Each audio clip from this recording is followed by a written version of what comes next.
من الشيطان الرجيم بسم الله الرحمن الرحيم ألم نشرح لك صدرك ووضعنا عنك وزرك الذي أنقض ظهرك ورفعنا لك ذكرك فإن مع العسر يسرا إن مع العسر يسرا فإذا فرغت فانصب وإلى ربك فارغب صدق اللہ العظیم۔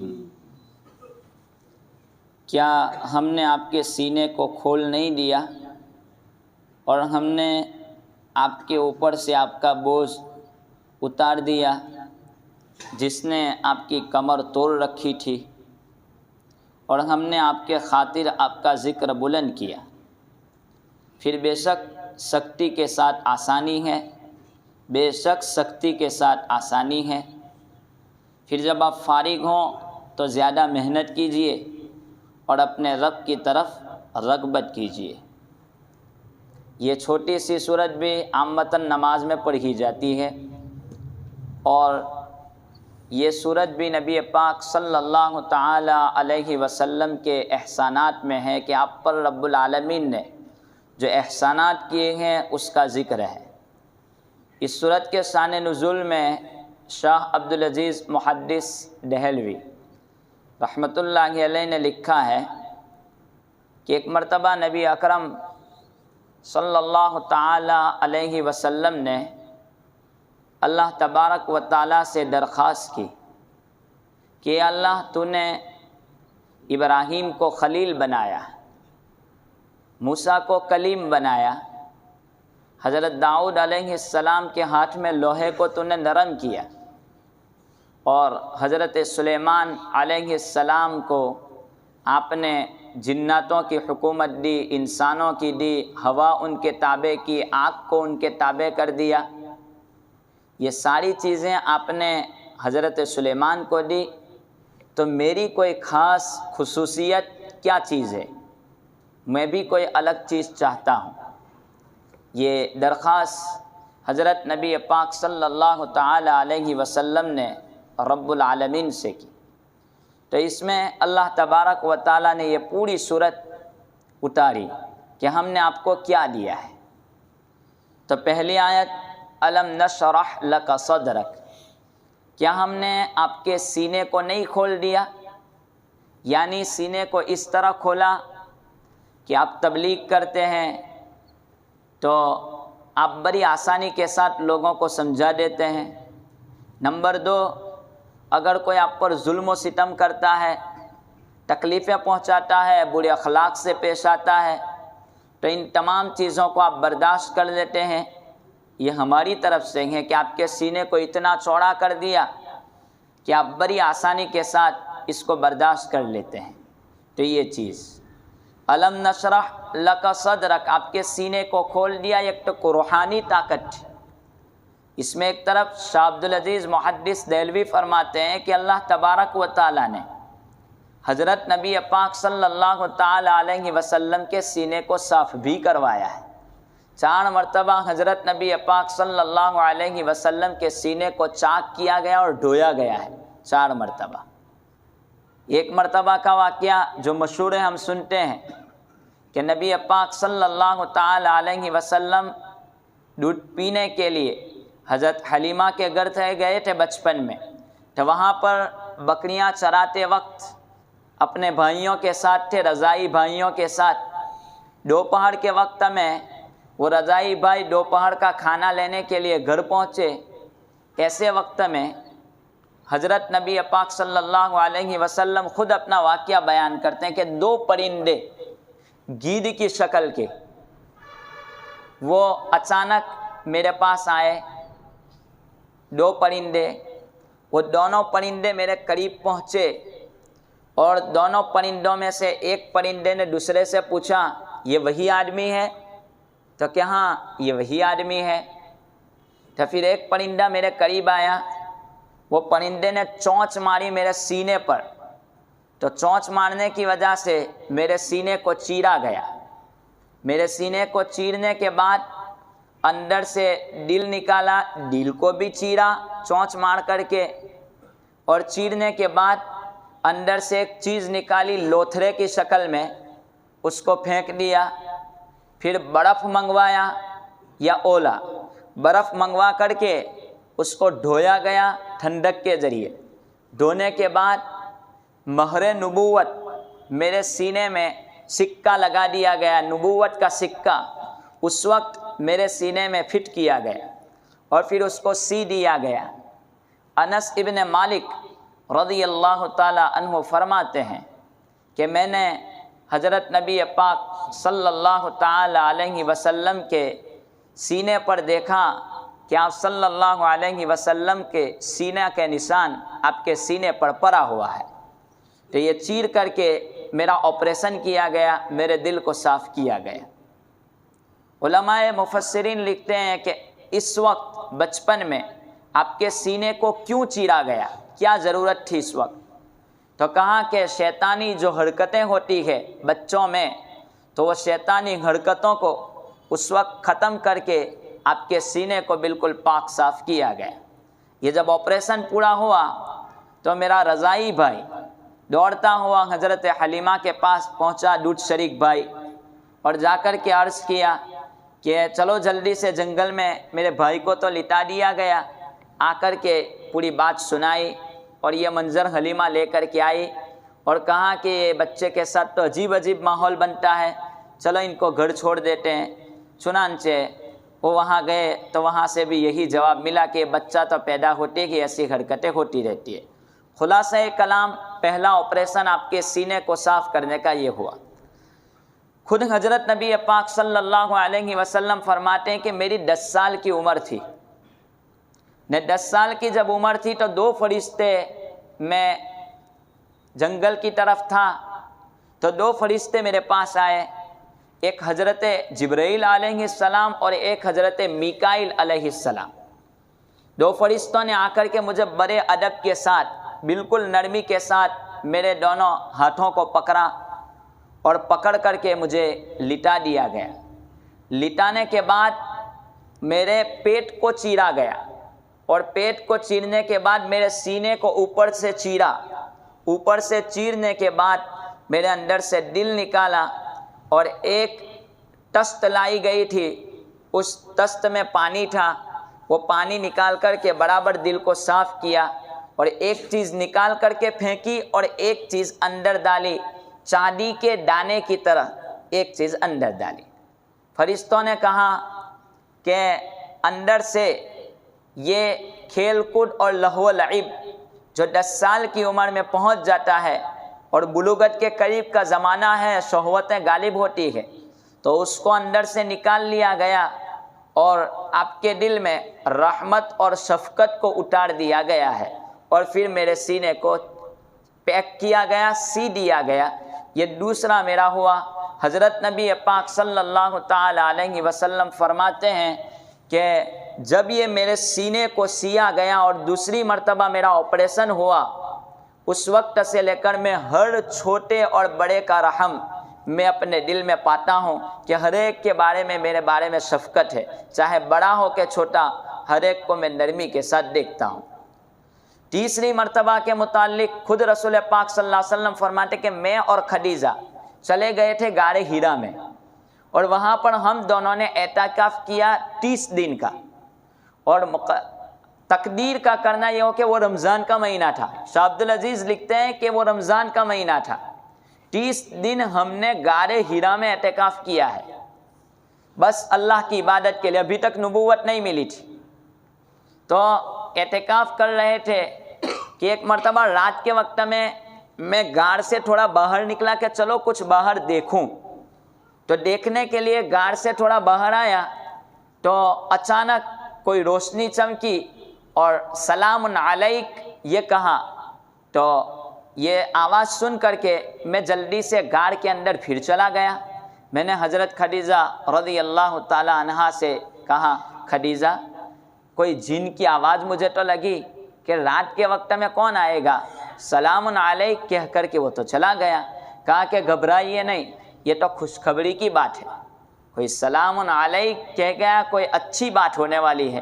چنانچہ میں تھوڑی دیر بیٹھا پھر اطمینان ہوا تو کہ چلو اب پھر غار سے باہر نکلتا ہوں. تو پھر میں غار ہیرا سے پھر باہر آیا تو میں نے دیکھا کہ ایک نورانی شکل تخت پر بیٹھی ہوئی ہے. اس کا ایک پر مشرق میں تو دوسرا پر مغرب میں. اس طریقے پر بیٹھا میرے سامنے حضرت جبرائیل کی پوری شکل.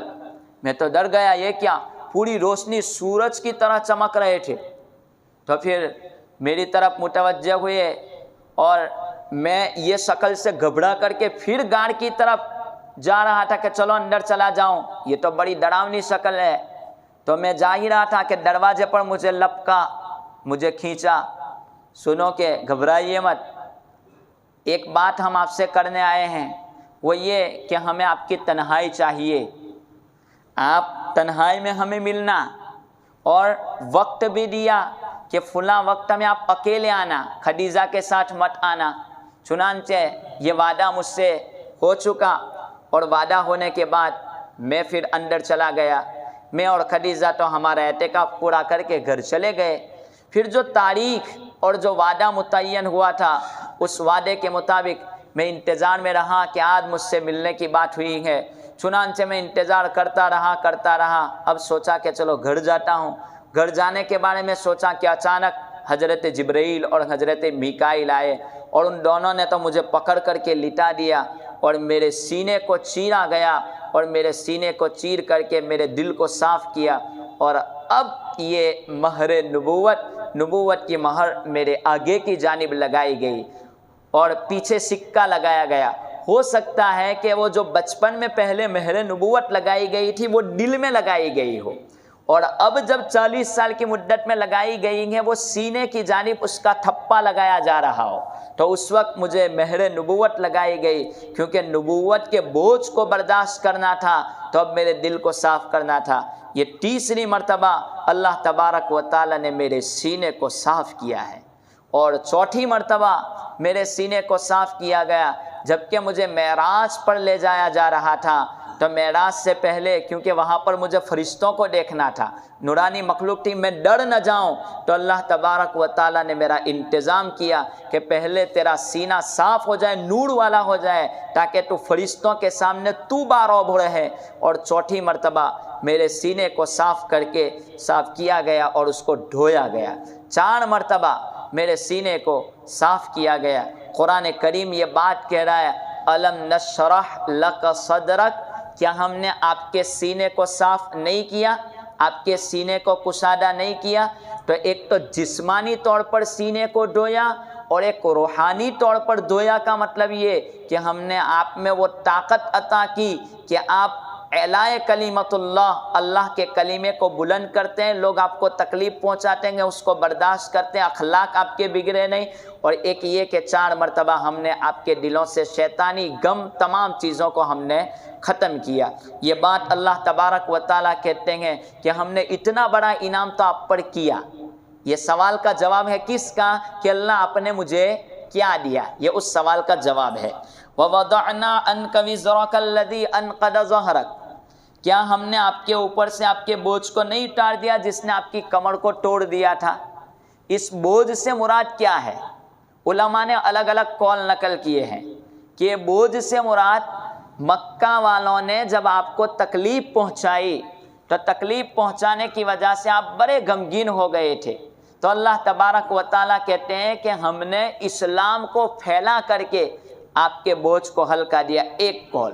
نمبر 2 یہ کہ مدینہ کی طرف آپ جا رہے تھے مکہ کو چھوڑ کر کے، تو آپ کے غم پر، آپ کے دل پر غم سوار ہوا تھا، آپ کا ذہن غم میں مبتلا تھا. تو یہ غمی ہم نے مدینہ پہنچا کر کے دور کی کہ آپ مکہ چھوڑ کر کے آئیں گے، مدینہ میں آپ کو تسلی ملے گی، لوگ آپ کو ساتھ دیں گے. تو یہ غم آپ کا اس طریقے پر ہم نے آپ کا دور کر دیا. نمبر 3 آپ یہ سوچ رہے تھے کہ میں اکیلا ہوں، مجھے کوئی ساتھ دینے والا نہیں ہے، تو ہم نے صحابہ کی اتنی مضبوط جماعت دے دی کہ پوری دنیا میں اسلام کا ڈنکا بجا دیا. تو یہ آپ کے بوجھ کو ہم نے ہلکا دیا جس سے آپ کی کمر ٹوٹ رہی تھی. قرآن کریم آپ کے احسان کو یاد کر رہا ہے. اب آگے کہتے ہیں وہی سوال کا جواب، وَرَفَعْنَا لَكَ ذِكْرَكَ. حضرت نبی پاک صلی اللہ علیہ وسلم ایک مرتبہ حضرت جبرائیل آئے، تو جبرائیل سے پوچھتے ہیں کہ جبرائیل اللہ تعالیٰ نے ابراہیم کو خلیل بنایا، مجھے کیا دیا اللہ نے؟ تو حضرت جبرائیل کہتے ہیں کہ سنو، اللہ تبارک و تعالیٰ نے آپ کو وہ دیا جو کسی کو نہیں دیا۔ جب بھی خدا کا نام پکارا جائے گا وہاں آپ کا نام بھی ہوگا۔ چنانچہ اذان سنتے ہیں وہاں پر مکمل نہیں ہوتی جب کہ محمد الرسول اللہ نہ ہو۔ ایک مفسر نے لکھا ہے کہ حضرت ابراہیم علیہ السلام کو خلیل بنایا اور محمد صلی اللہ علیہ وسلم کو حبیب بنایا۔ خلیل اور حبیب میں فرق کیا؟ خلیل اس کو کہتے ہیں جو اللہ کو راضی کرنے کے لیے اپنا سب کچھ قربان کر دے۔ اپنے وطن کو قربان کیا، اپنی بیوی کو اپنے سے الگ کیا، اپنے بچے کو الگ کیا، اور وہاں سے مکہ چھوڑ دیا، بیوی کو ریگستان میں چھوڑ دیا، سب کچھ اپنا مال سب کچھ لٹا دیا ابراہیم نے۔ اس کو کہتے ہیں خلیل۔ اور حبیب کس کو کہتے ہیں؟ حبیب اس کو کہتے ہیں کہ اس کا محبوب اس کے لیے سب قربان کر دے۔ تو اللہ تبارک و تعالیٰ نے اپنے محبوب کو سب کچھ دے دیا۔ کیا نہیں دیا؟ جنت کی چابی سے لے کر سب کچھ۔ اس کو کہتے ہیں حبیب۔ تو حضرت نبی پاک صلی اللہ علیہ وسلم 3 جگہ ایسی ہیں جہاں پر اللہ کے ساتھ نبی کا نام نہیں لیا جائے گا۔ شاہ عبد العزیز لکھتے ہیں 3 جگہ ایسی ہیں جہاں پر اللہ کے ساتھ نبی کا نام نہیں ہوگا۔ ایک جگہ اذان میں بولتے ہیں، جب اخیر میں اذان میں ہم پہنچتے ہیں لا الہ الا اللہ، وہاں پر اب نبی کا نام نہیں۔ اذان مکمل ہو رہی ہے، وہاں پر اب صرف اللہ، کہ اللہ کے علاوہ کوئی معبود نہیں، نبی کا نام نہیں۔ دوسری جگہ آپ کو چھینک آوے تو الحمدللہ محمد کا نام نہیں آئے گا۔ تیسری جگہ آپ جانور ذبح کریں گے، وہاں پر صرف خدا کا نام، نبی کا نام نہیں ہے۔ 3 جگہ ایسی ہیں جہاں پر نبی کا نام نہیں لیا جا سکتا، اس لیے کہ یہ تینوں جگہ ایسی ہیں جہاں پر شرک کا شبہ ہوتا ہے۔ لا الہ الا اللہ، اللہ کے علاوہ کوئی معبود نہیں۔ اگر یہاں پر، وہاں پر تو گواہی ہے، اذان کی ابتدا میں گواہی ہے، اشہد ان لا الہ، اشہد ان محمد رسول اللہ، کہ میں گواہی دیتا ہوں کہ محمد اللہ کے رسول ہے۔ تو یہاں پر تو رسول کی، نبی ہونے کی گواہی ہے، اور اخیر میں لا الہ الا اللہ، اللہ کے معبود ہونے کی گواہی ہے، اور وہاں پر معبود نبی نہیں ہو سکتا، صرف خدا ہو سکتا ہے۔ اس لیے یہاں پر روکا گیا کہ کوئی شرک میں مبتلا نہ ہو جائیں۔ نمبر 2، آپ جانور ذبح کرتے ہیں، وہ صرف اللہ کے نام پر ذبح کیا جا سکتا ہے، وہاں پر نبی کا نام بھی اب نہیں آ سکتا۔ تو پھر جب نبی نہیں تو کوئی اور بزرگ کیسے آ سکتا ہے؟ نمبر 3، چھینک آتی ہے تو وہاں پر آدمی کی سانس رک جاتی ہے، تو اس وقت الحمدللہ کا ورد قرار دیا گیا ہے۔ تو کہا کہ اب یہاں پر بھی صرف اللہ کو یاد کیا جائے گا۔ الحمدللہ، اللہ کے فضل سے میں صحت یاب ہوں اور میری تکلیف دور ہوئی ہے، یہاں پر بھی نبی نہیں آ سکتا۔ یہ 3 چیزیں ایسی ہیں جہاں پر نہیں۔ تو اس سے جہاں جہاں شرک کا شبہ ہوگا وہاں پر نبی کا نام نہیں ہوگا۔ تو وَرَفَعْنَا لَكَ ذِكْرَكَ، حضرت جبرائیل علیہ السلام یہ صورت لے کر کے اترے جب اللہ کے رسول نے سوال کیا تھا کہ کیا دیا، تو کہا کہ ہم نے آپ کے ذکر کو بلند کیا۔ اذان مکمل نہیں ہوگی جب کہ محمد کا نام نہیں آئے گا، اور آدمی اسلام میں مکمل داخل نہیں ہو سکتا جب کہ وہ اپنے کلمے میں محمد کو شامل نہ کرے۔ اللہ تبارک و تعالیٰ ان کی قدر کی توفیق عطا فرمائے۔ اب آگے فَإِنَّ مَعَ الْعُسْرِ يُسْرًا، آپ کی تکلیفوں کا ذکر ہے۔ فَإِنَّ مَعَ الْعُسْرِ يُسْرًا، إِنَّ مَعَ الْعُسْرِ يُسْرًا۔ اس صورت کے متعلق شاہ صاحب لکھتے ہیں کہ اگر کسی بندے کو کوئی الجھن ہو، کوئی پریشانی ہو، کوئی تکلیف ہو اور غم سوار ہو، اپنی اولاد کا، دنیا والوں کا، کافروں کا، منافقوں کا کوئی چیز ستا رہی ہو، تو اس کو چاہیے کہ سوتے وقت آدمی اس سورت کو 17 مرتبہ پڑھ لے۔ 17 منٹ بھی نہیں ہوگی، 17 مرتبہ اس سورت کو پڑھ لیں اور اپنے سینے پر دم کر دیں، انشاءاللہ اس کا غم ہلکا ہو جائے گا، اس کا غم، کیونکہ اس میں یہی چیزیں ہیں۔ تو خیر، فَإِنَّ مَعَ الْعُسْرِ يُسْرًا، جب یہ آیتیں نازل ہوئی، اللہ کے رسول صلی اللہ علیہ وسلم خوش مسکراتے ہوئے اپنے گھر سے باہر نکلے، صحابہ کے مجمع میں گئے اور جا کر کے اللہ کے رسول صلی اللہ علیہ وسلم کہنے لگے کہ اللہ تبارک و تعالیٰ نے تو تکلیفیں دور کر دی کہ ایک تکلیف میں 2 بدلے، ایک تکلیف میں 2 بدلے، یہ کہتے ہیں۔ تو صحابہ کیسے؟ تو کہا قرآن اترا ہے، فَإِنَّ مَعَ الْعُسْرِ يُسْرًا، ان مع العسر یسرا، کہ اگر دنیا میں آپ کو ایک تکلیف پہنچتی ہے تو اللہ 2 راحتیں دیتے ہیں۔ کہا کیسے 2 راحتیں؟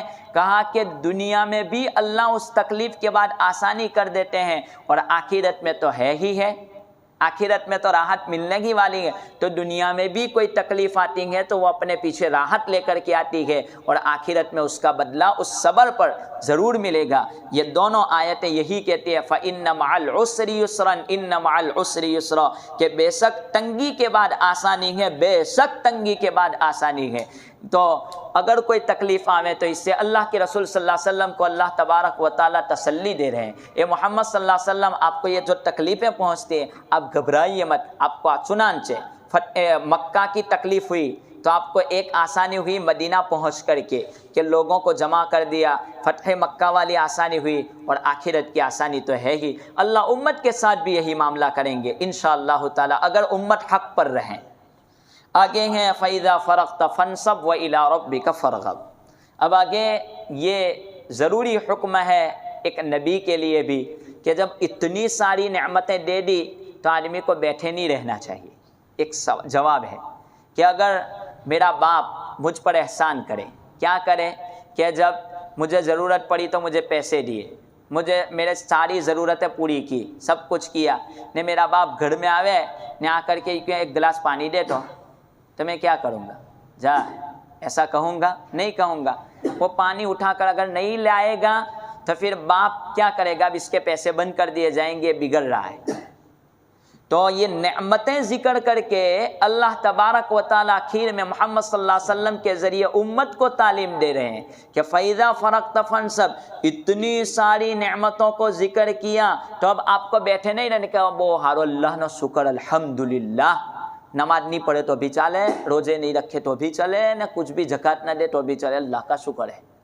ایسا نہیں، اب بیٹھے نہیں رہنے کا، اب اپنے آپ کو ٹھکاؤ کہ اللہ تیرا احسان ہے نماز پڑھ، تیرا احسان ہے زکوٰۃ دے، اللہ تیرا احسان ہے روزے رکھ۔ فَإِذَا فَرَغْتَ فَانْصَبْ، اپنی ذات کو ٹھکا، یہ کہنا چاہتے ہیں۔ ایسا نہیں کہ الحمدللہ بیٹھ کے بیٹھے رہو، یہ کہا گیا ہے کہ محمد، اسی لیے حضرت نبی پاک صلی اللہ علیہ وسلم رات بھر نماز پڑھتے۔ صحابی نے سوال کیا، اور اللہ کے رسول آپ اتنے بخشے بخشائے ہیں؟ حضرت عائشہ نے پوچھا تو جواب دیا کہ میں اللہ کا شکر گزار نہ بنوں؟ تو اللہ نے ایمان دیا تو ہم یہ احسان ادا کریں کہ اس ایمان کے بدلے میں اذان ہو تو بھی کوئی پرواہ نہیں، رمضان ہو تو بھی کوئی پرواہ نہیں، نہ نماز کی پرواہ نہ زکوٰۃ کی پرواہ، کوئی پرواہ نہیں، چاہے دنیا مسلمانوں کے خلاف بکتی رہے اور ہم اپنے زندگی گزارتے رہیں۔ فَإِذَا فَرَغْتَ فَانْصَبْ وَإِلَىٰ رَبِّكَ فَارْغَب، اور آپ اپنے رب کی طرف رغبت کیجئے۔ یعنی یہ احسان کا شکریہ تو یہ ہے کہ ہر وقت ذکر اللہ میں مشغول رہیے، توبہ کریے، اللہ سے معافی مانگے، اس کا شکریہ ادا کیجئے۔ یہ صورت پوری ہوئی، یہ نماز میں پڑھی جاتی ہے، یہ خیال ہونا چاہیے کہ اللہ نے کیا انعامات کیے ہیں۔ اللہ تبارک و تعالی ہمیں ان باتوں پر عمل کی توفیق عطا فرمائے۔ بسم اللہ الرحمن الرحیم، اللہ لا الہ الا هو الحی القیوم وعنت الوجوہ للحی القیوم، اللہم صل علی سیدنا محمد وعلی آل سیدنا محمد وبارک وسلم، یا رب صل وسلم دائما ابدا علی حبیبک خیر الخلق کلہم، اللہم صل علی سیدنا محمد کلما ذکرہ الذاکرون وکلما غفل عن ذکرہ الغافلون، یا رب لک الحمد کما ينبغی لجلال وجہک وعظیم سلطانک، لا الہ الا انت سبحانک انی کنت من الظالمین، ربنا لا تؤاخذنا ان نسینا او اخطأنا، ربنا ولا تحمل علینا اصرا کما حملتہ علی الذین من قبلنا، ربنا ولا تحملنا ما لا طاقة لنا به واعف عنا واغفر لنا وارحمنا انت مولانا فانصرنا علی القوم الکافرین، یا ارحم الراحمین، یا ارحم الراحمین، یا ارحم الراحمین۔ آپ ہماری پکڑ نہ فرمائیے مولا کریم، ہم نے یقیناً گناہوں سے اپنے آپ کو ناراض کیا ہے، اپنی ذاتوں پر ظلم ہم نے گناہوں سے کیا ہے، ورنہ آپ کی نعمتوں میں تو کوئی کمی نہیں تھی۔ مولا کریم پیدا ہوتے ہی ایمان والے گھر میں پیدا کیے، مولا کریم کھانے پینے کے اعتبار سے کوئی کمی نہیں رکھی، مولا صحت کے اعتبار سے کوئی کمی نہ رہی۔ مولا آپ کا بہت احسان ہے کہ بڑے سکون و اطمینان کے ساتھ زندگی گزار رہے ہیں۔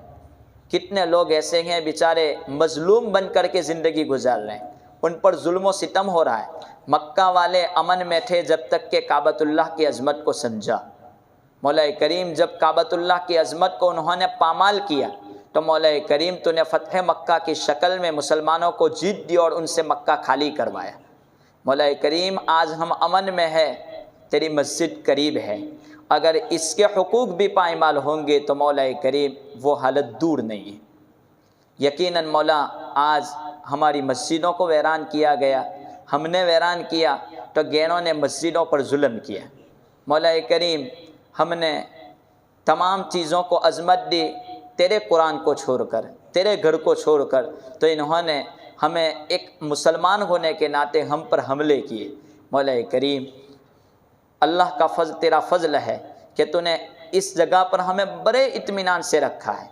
مولا کریم اس کی قدر کی توفیق عطا فرما، اور جہاں مسلمانوں پر ظلم و ستم ہوئے ہیں مولا کریم تو ان کو عافیت عطا فرما، عافیت عطا، ظالموں کو ظلم سے روک لے، ان کو ہدایت عطا فرما، ان کو ہدایت عطا فرما، ان کو ہدایت عطا فرما۔ وہ بھی تیرے بندے ہیں، ہم بھی تیرے بندے ہیں مولا کریم، وہ بھی تیرے بندے ہیں مولا، ان کو ہدایت عطا فرما، ان کو ہدایت عطا فرما مولا کریم، ہم سب کو ہدایت عطا فرما، ہم سب کو ہدایت عطا فرما۔ اگر مسجدیں بڑھ جائے تو کوئی بال بیکار نہیں کر سکتا، اگر تیری یاد کامل ہو جائے تو کوئی مسلمانوں کا کچھ بگاڑ نہیں سکتا مولا۔ کمزوری تیری یاد میں، صحابہ نے 313 مکمل اسلام میں داخل ہوئے، تجھے یاد کرتے رہے، تجھے مناتے رہے اور تجھ سے مانگتے رہے، سارے مل کر کے، کفار مل کر کے بھی صحابہ کو کچھ نہیں کر پائے۔